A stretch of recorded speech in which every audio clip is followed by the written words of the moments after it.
I ran 24.8, which wasn't that bad for me. After running, we all just went up into the stadium. And then we had to wait behind railings. So I watched Mary run.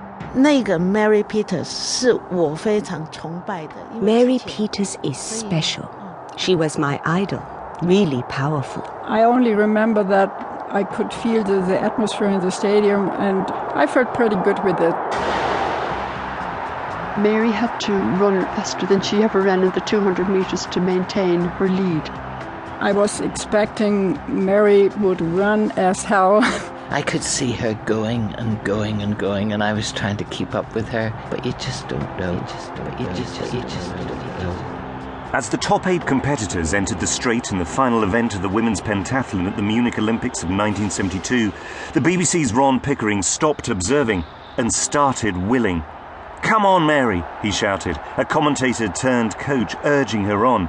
"You need the run of your lifetime. Keep on going." He continued to bark instructions. "Mary, come on, you've got 2 yards to make." And as the race finished, he snapped back to commentator. "Rosendahl hits the tape first," he told us, "Bodner second, Pollock third, Peters fourth, but is it enough?" It's the question all sport hinges on. Is it enough? Enough to win?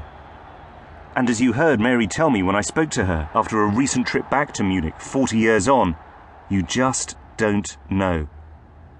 But then she did know. We all knew that Mary, now Dame Mary Peters, had won Britain's only athletics gold of the Games, one of just 3 overall.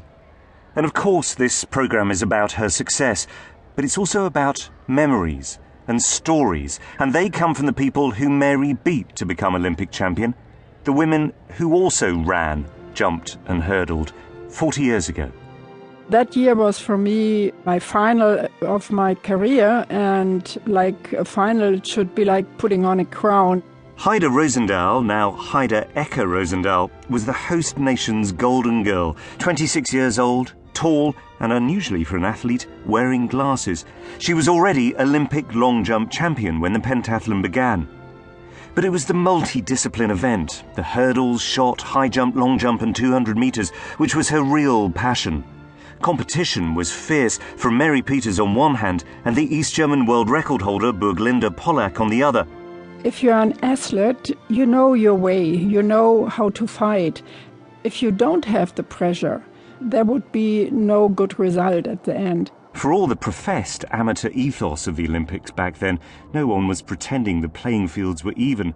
The Americans and mainland Europeans were well supported by their federations, but Lin Chun-yu of Taiwan, or Chinese Taipei as it was officially